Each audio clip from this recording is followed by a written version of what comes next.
battles are pretty intense. I watched that out. This is pretty intense. No, I do. All right, everyone. It is 5:01, and Supervisor Stumbo is addressing an issue across the street, and has advised me to start the meeting. So it is 5:01, and all but Supervisor Stumbo and Trustee Wilson are present. All right, so the first thing up is we have our, first off, if anyone wants to do public comment during our work session, you're welcome to go to the microphone right now. It's 3 minutes per person, and you're also able to speak on any agenda item.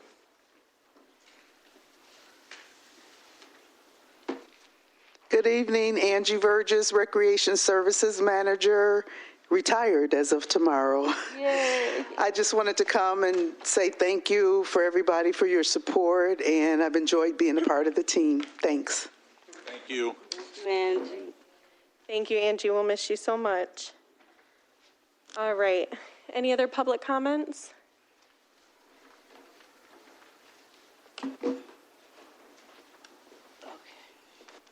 Hi, everybody. Season's greetings. Good to see you all.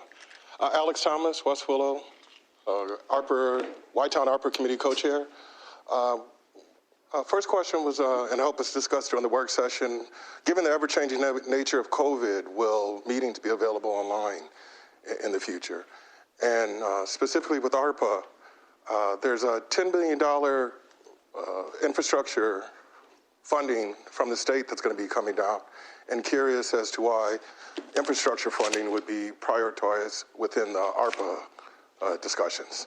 So they don't need to be addressed directly, but I hope it's discussed during the work session. Thank you. Thank you.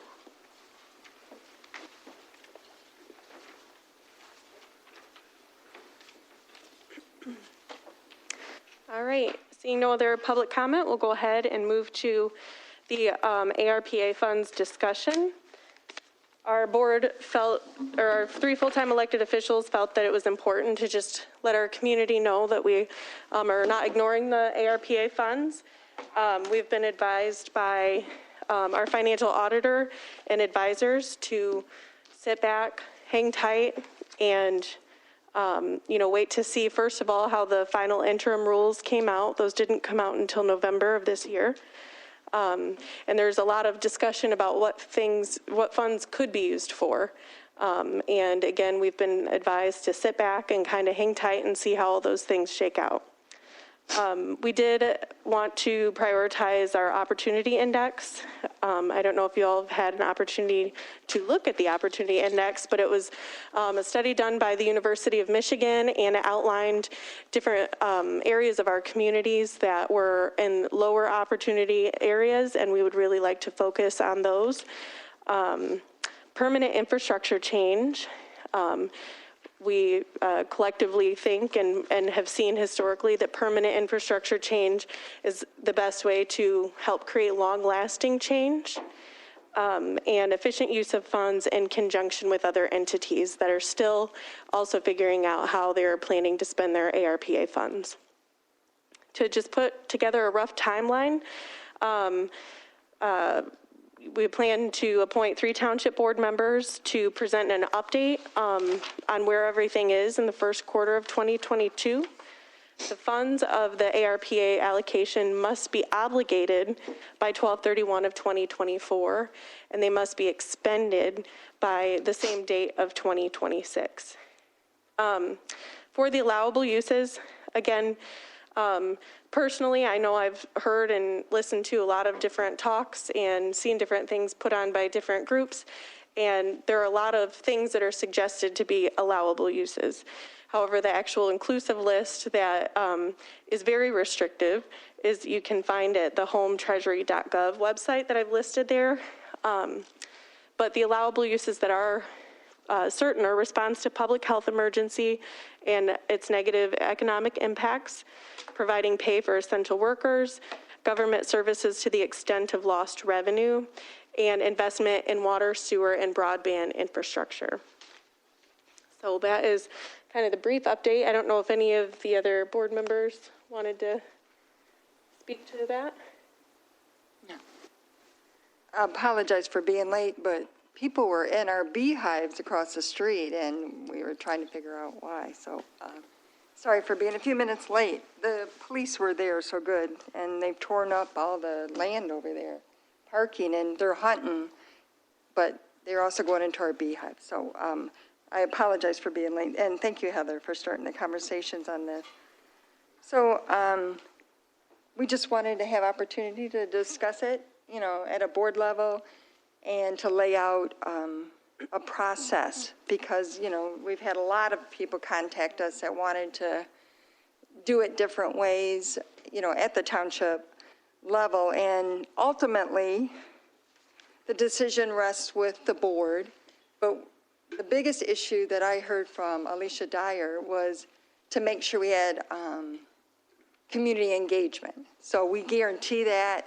Absolutely, we're going to do that, not only through surveys, but drops and, you know, community meetings in the neighborhood watch meetings, or even set aside a date like the county did. They had one in Ypsilanti Township on a Saturday to get input. So it's $9 million. Sounds like a lot, and it is a lot. Infrastructure costs a lot. One of the things that we just briefly was brought up to us, which we think is an outstanding idea, is to have high-speed public Wi-Fi in neighborhoods.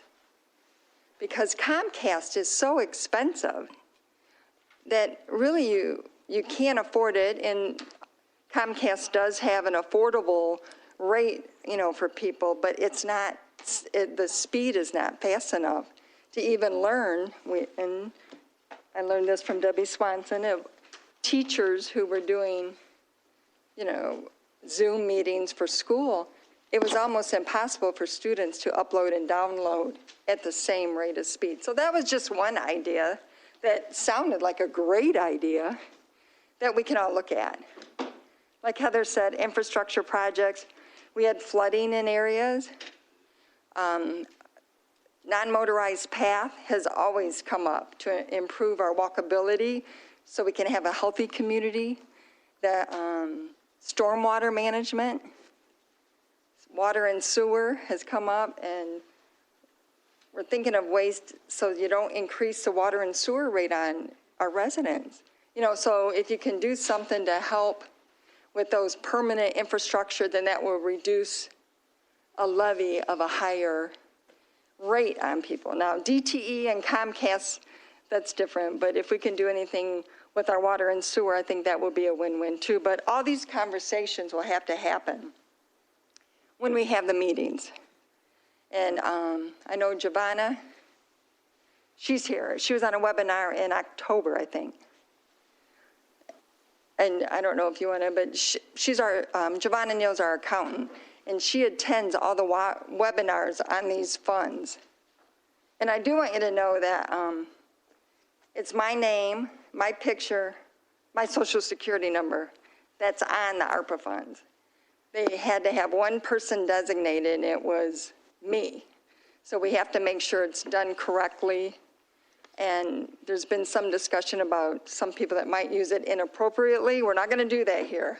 We're going to make sure that it's a lawful expenditure with the restrictions that are put upon us. Joe?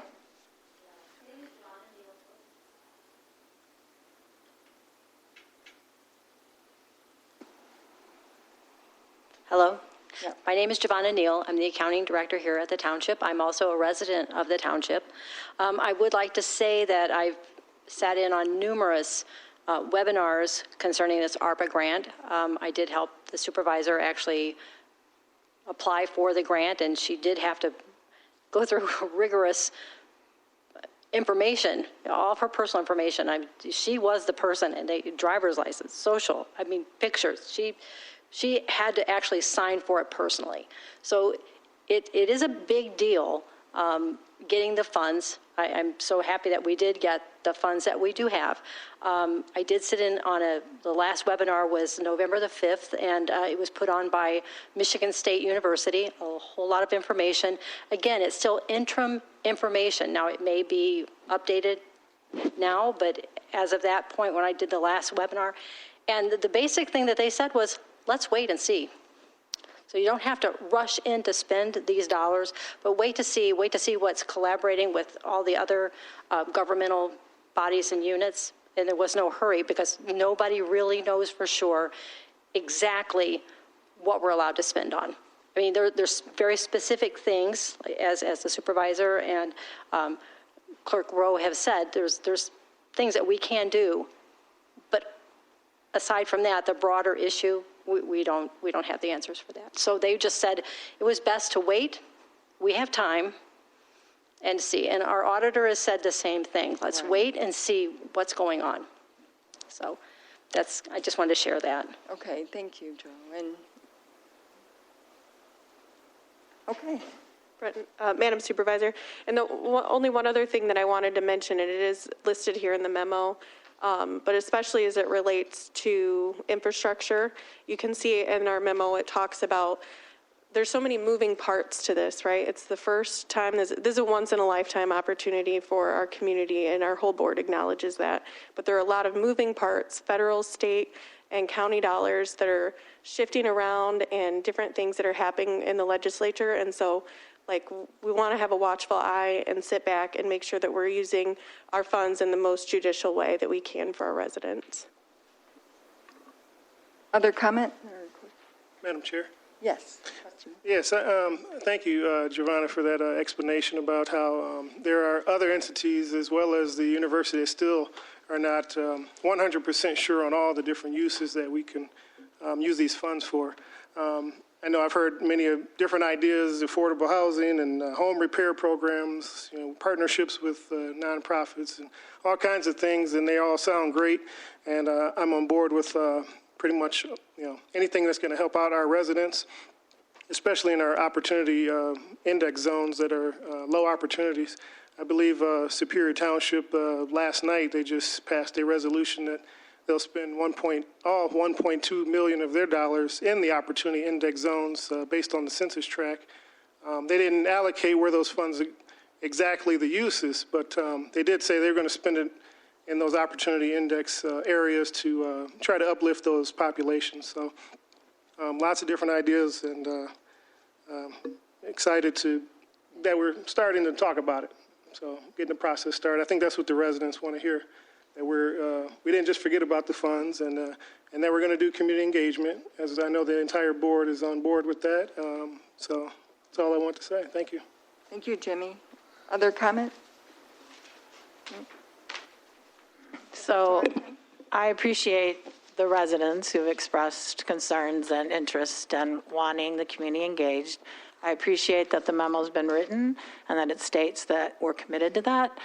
I also feel like it could seem like, well, we're waiting or we're taking time, but one of my concerns is that sometimes when things get done quickly, there is not a lot of thought to it. And then often what happens is the systems that are in place are advantaged in that kind of environment. So I really want to make sure, and I don't have any indication that the board's not concerned, that we do spend the money in a way that's going to help people, because people are hurting in our community. COVID did not impact everybody in the same way. And so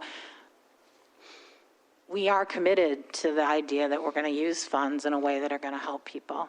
And then I also appreciate, Giovanna, you saying that there are a lot of entities that are receiving money, and so we have to make sure that we coordinate things. We don't want to be spent, we want to spend money in the ways that can be most efficient to help the most amount of people and systemically make changes. We don't want, the question is, why does the opportunity index look the way it does in Washtenaw County? We have to understand that, because there are long-standing reasons to why that map looks the way it is, and these funds should help us shift that. And if we rush, we could be unintentionally feeding into the same systems that have caused harm to our community over time. and that's important. I also think it's important for us to look at strength-based, like what are the strengths in our community? What has been working or has been helping? I think it's important to look at those things. What are the strengths in our community? And then even infrastructure. I know there are a lot of people who say Ypsilanti Township in our area, especially the eastern portion, you know, that we had infrastructure, we have internet. I didn't find that as a teacher to be completely true. It was sketchy. Some people had it, some people didn't. There were a lot of assumptions that people could, you know, they could get a free Comcast version for schools. There were paying Comcast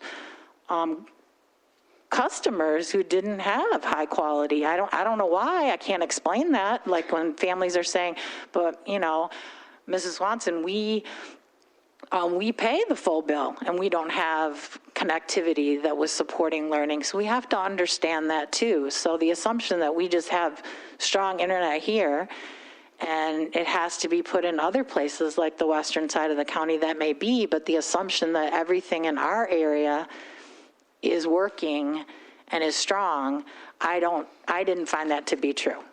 But I can't say that with certainty because I haven't gone out and I haven't researched it. But I think it's just really important for us to define, you know, what we need with the help of our community. So I appreciate that the memo was written. I appreciate that citizens are actively involved and they care about it.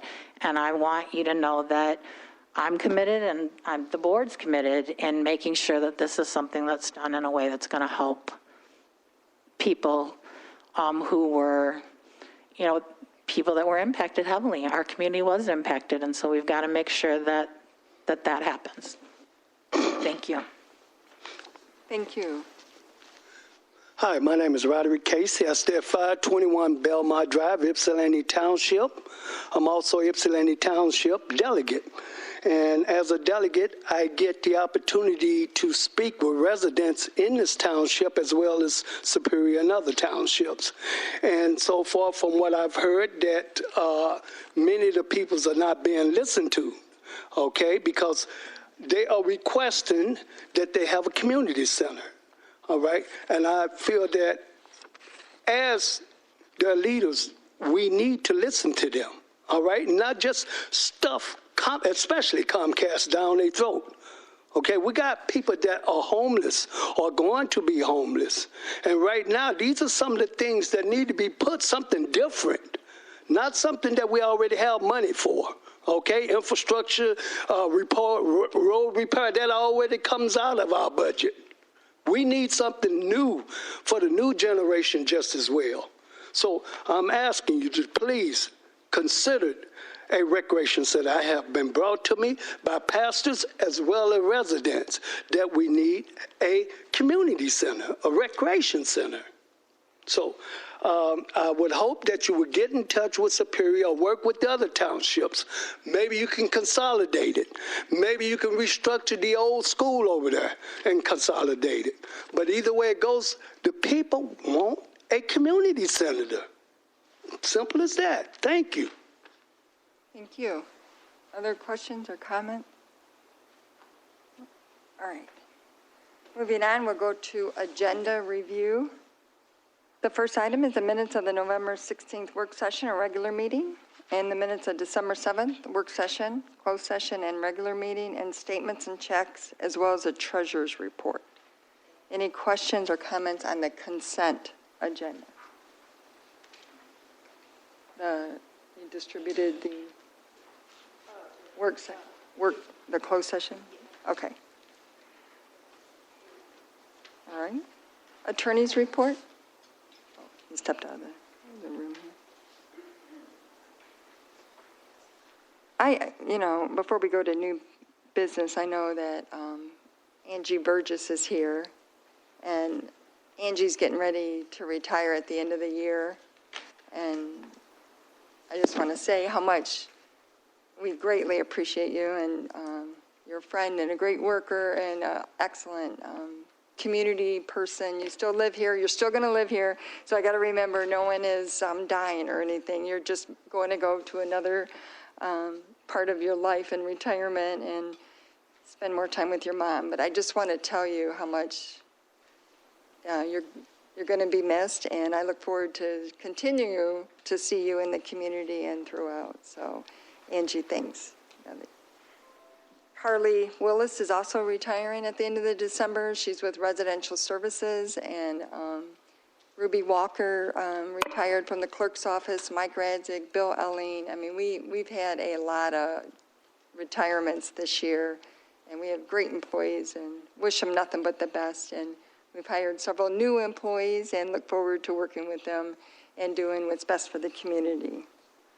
Under new business, we have the approval of the 2022 fiscal year budget. We had a public hearing. It was held on December 7th. And there's a resolution that goes with it. Are there any questions on the resolution and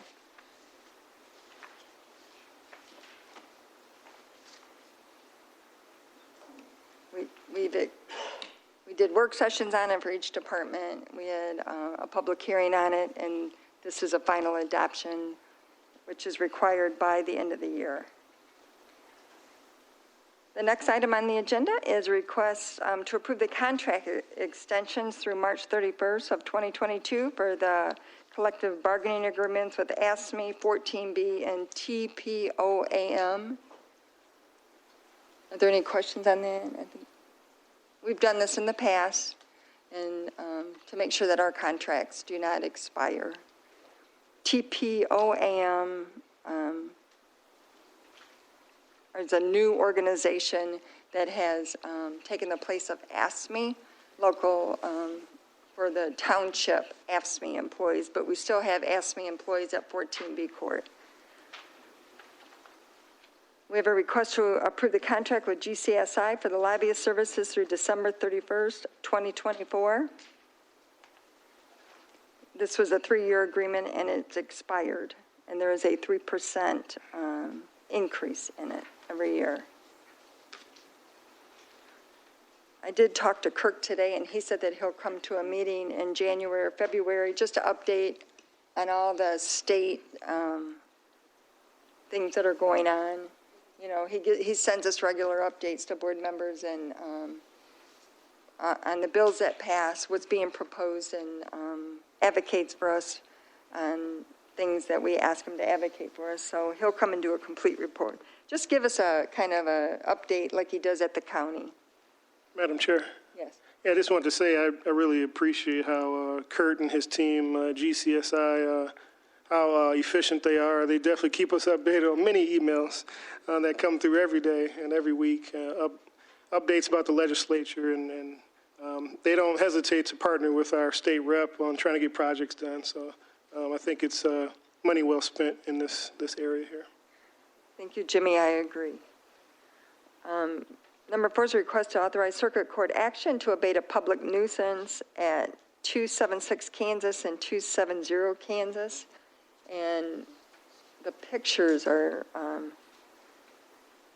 so we've been trying to work with this owner. It's a rental property. We've been trying to work with them because this is also an area that we're doing rat abatement. And one thing that we've learned through the rat abatement process is don't have places where they have shelter, food, or water. And this is providing a lot of shelter for vermin to live, and we don't want, we're trying to eliminate it by baiting them, and this is adding to the problem, not helping it. So this will authorize it to proceed forward if necessary. And I know that Belinda's here from our ordinance community services department, and we have had multiple contacts with them. I went by myself. I thought it was going to be taken care of before Thanksgiving because the residents who live in that area don't appreciate it when they're having guests over, and that is next to them. So hopefully we'll get that cleaned up for the neighborhood. Any questions or comments on that? The next item is resolution for the designation of depositories for 2022. Every year, we have to designate our, where we deposit the money, and this is one of the things that we just do every year. Nothing has changed since. Did you add? Well, we just need to take one out. TCF Bank is merged with Huntington, Oh, right, so we just need to remove TCF.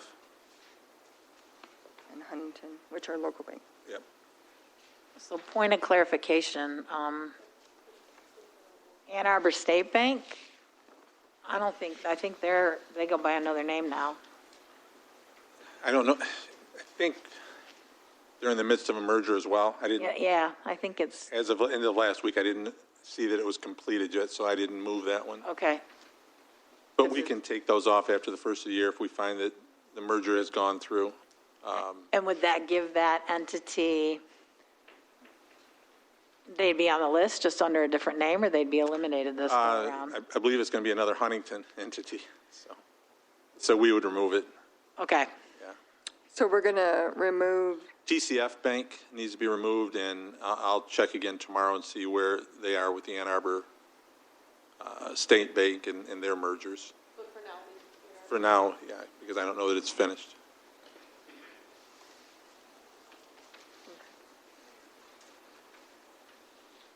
and this is just the different financial entities and banks that they are deposited in and we do business with. Correct.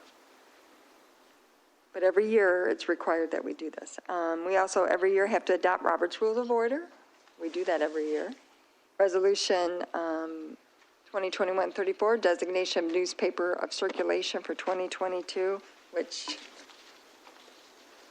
there's hardly a newspaper. Everything's online now, but we post everything on our website, but we have to designate a newspaper of general circulation. And we have Washington Legal and mliveannarbor.com. That's the ones that we do. Pardon me? Level one now? Yeah. Level 1 is what? Oh, did they sell?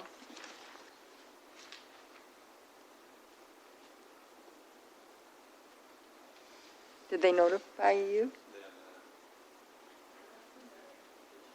Okay. So we'll do Ann Arbor State Bank / Level 1.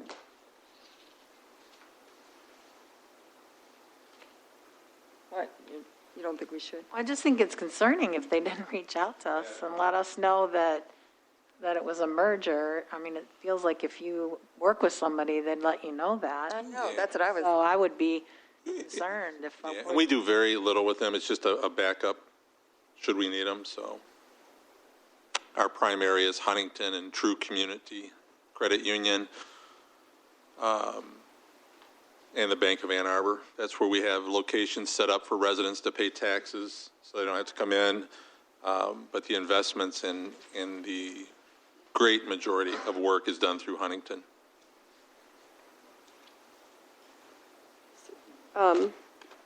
Madam Supervisor, so in order to make sure that our resolution is accurate for tonight, what, I would do / level 1? I would just put them in there, Level 1. Okay. Like in parentheses? Yeah. And Stan, I just want to make sure, so it's going to be Huntington National Bank and completely remove TCF, or are they still utilizing that name? No, you can remove TCF. Okay. And they notified you. Thank you. Next item is the calendar for our regular board meetings, the first and third Tuesdays of the month, work sessions and regular meeting. And then in the summer months, we only have one, but we always have each board member and department head reserve the second meeting in case we need to have one. So the next item is authorizing the division of a platted lot in Washtenaw Business Park subdivision. Brian McCleary. Good evening, Brian McCleary, Deputy Assessor. Assessor's Office is requesting approval of a boundary line adjustment between 585 and 687 Joe Hall Drive. Mr. and Mrs. Alvarez purchased a portion of 585 Joe Hall to build their tortilla factory, which supplies chips for some of the various restaurants in the community. So they want to build a factory there, and they didn't need the larger size lot. Demco, selling the property, requested that they put their property on the far north side, eastern side, so that it's next to the existing building, and they have more flexibility with packaging the remaining lots for other sales in the future.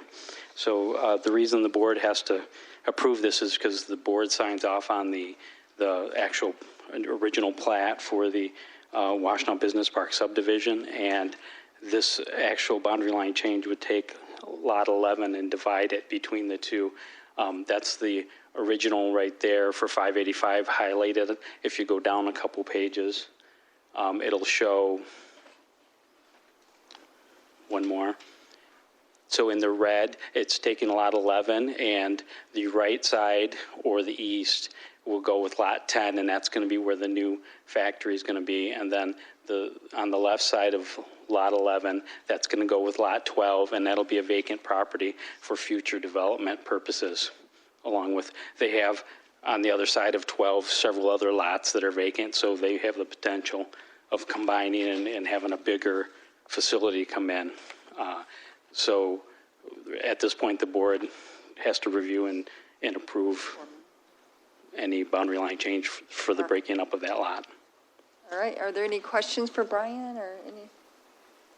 I wondered, and I don't know, maybe this is I don't know if it's a question for Stan. So what happens, like, as far as taxable value, like we're losing a piece of property, right? That, I mean, I know it's going with two other ones, but Right.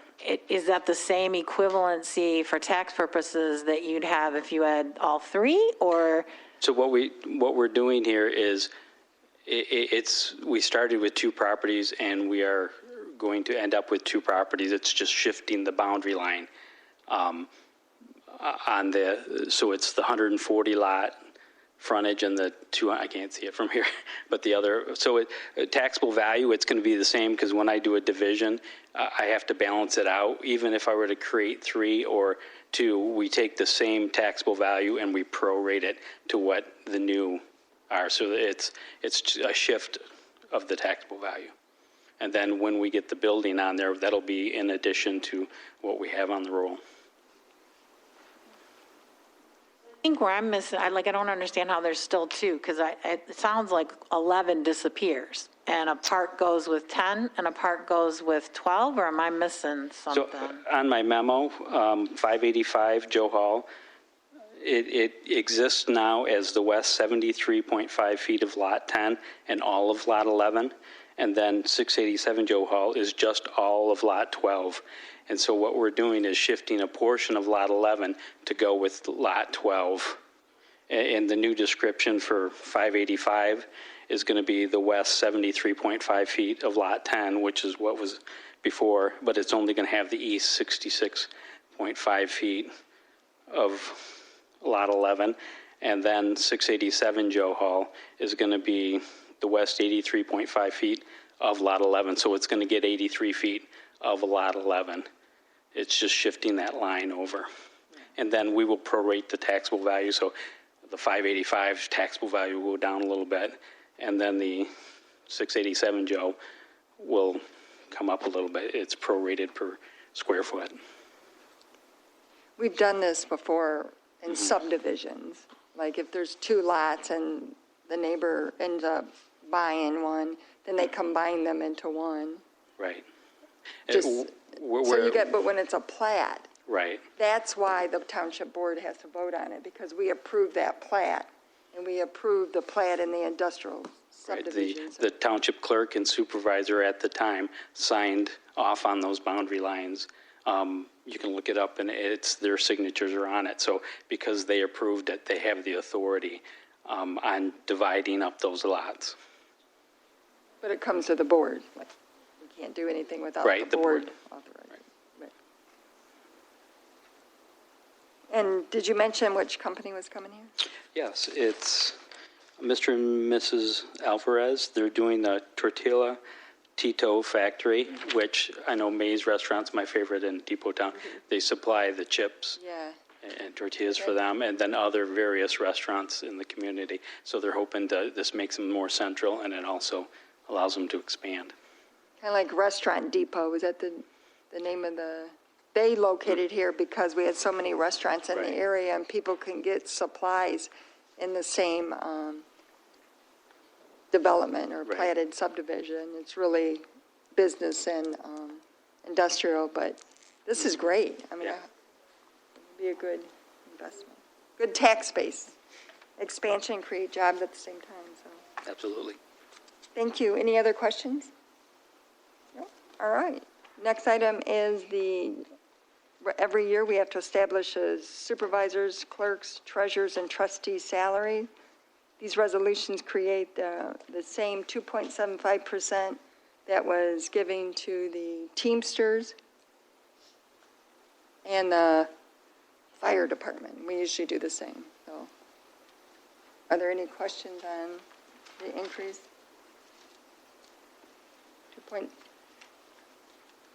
No, we talked about it. It was in the draft, in our budget. We amended it to include all the changes for the fire department and the Teamsters and the directors and then the management staff, people who are non-union as well.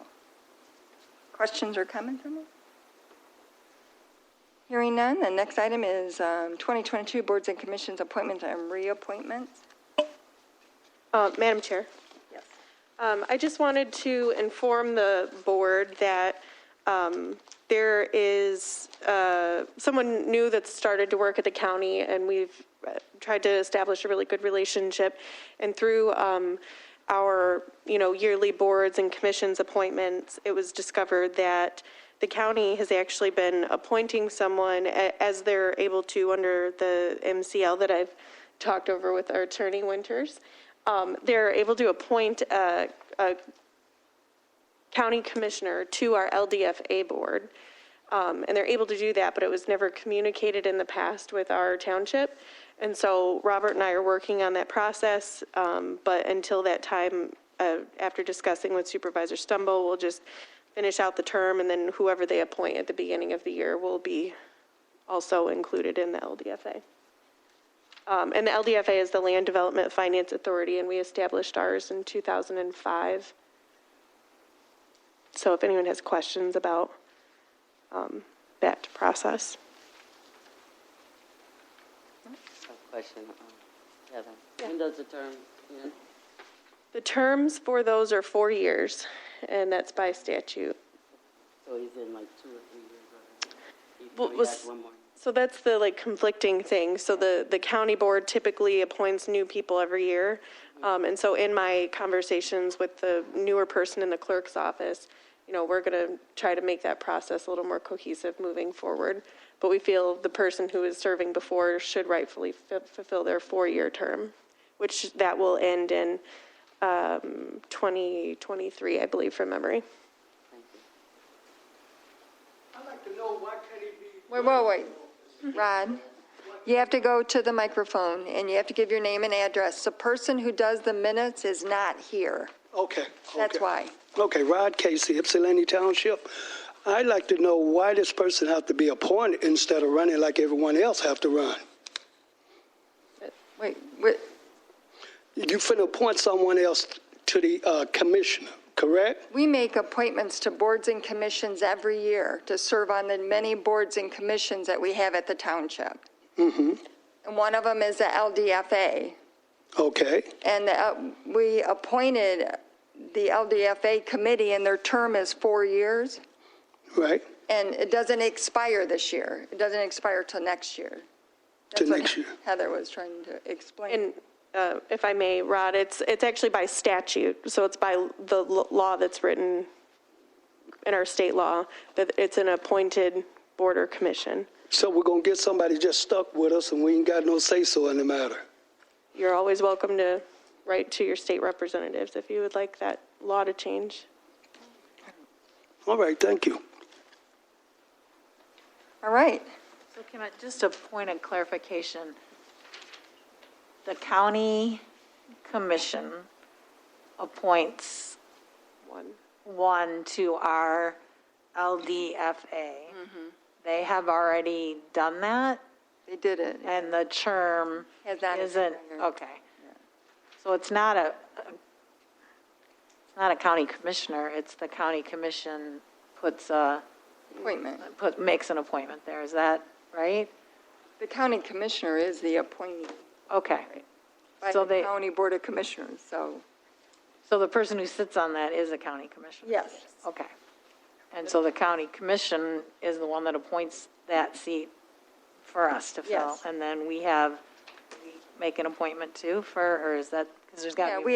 well, there's several people on it. Right. And then we have Ypsi Community Schools, because it's in the Ypsi Saw that. Community School District. And then Okay. we have a banker on there, and we have Giovanna Neal, who's our accountant director, and the clerk's on there, and I'm on there. And so there's also staff appointments too. Debbie, I just want to clarify to make sure everyone understands. So Ricky Jefferson was appointed prior to this time right here. And his term by the MCL is not up yet. However, in the meantime, the county board and us, we didn't have a good line of communication. And that's, just, we're fixing it. It's something that we've identified and we're improving it. But they appointed someone else last year, but it was never communicated with us. And so there's just been a disconnect in the past.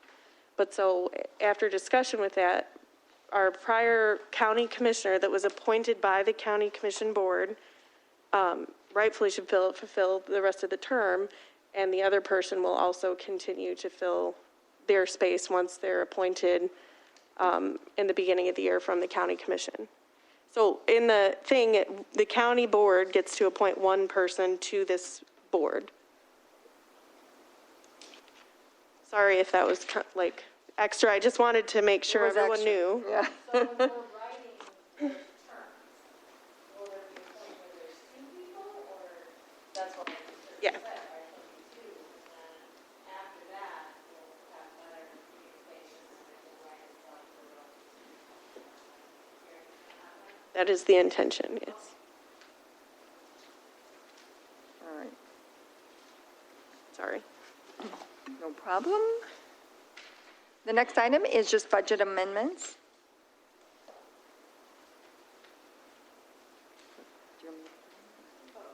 Can do it.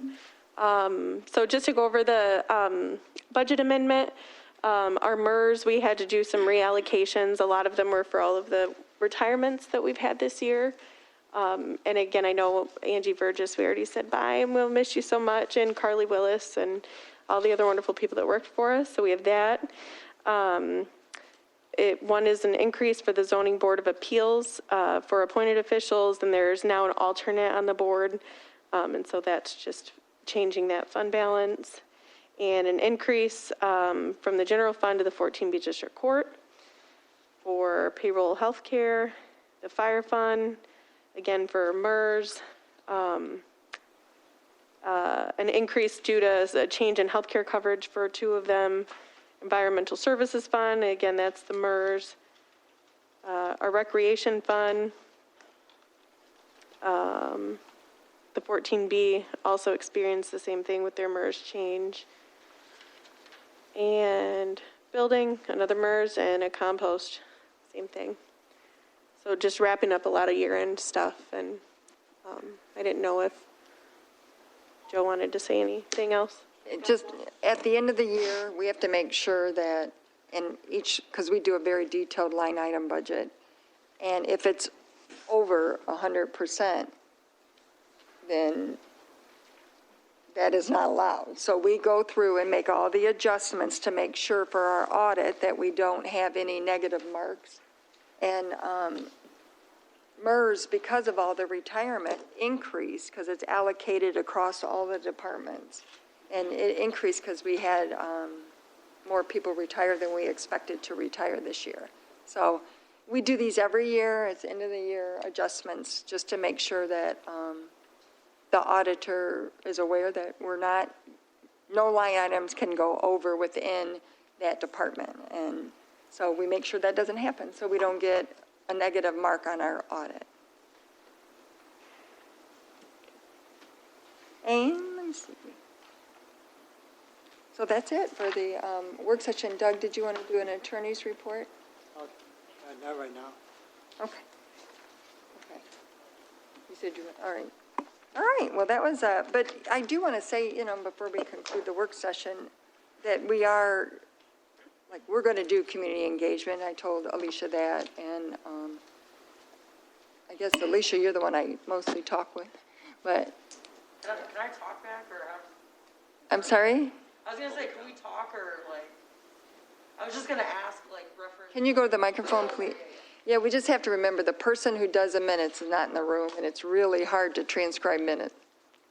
Yeah, Alicia Dyer, Ypsilanti Township. I just wanted to ask, since we're discussing this, what's the update on the infrastructure funding that's coming from the state? From what I've gathered, it sounds like if you have shovel-ready projects, you can request and apply. And so some of this water sewer stuff and some of these other things, it sounds like this infrastructure bill could cover it, which would give us more flexibility with ARPA.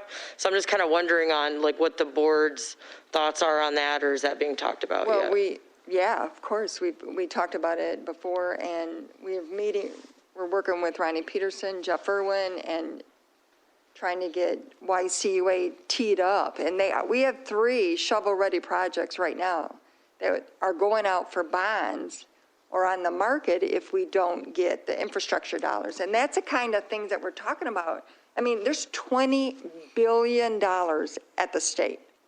I can't even imagine that much money.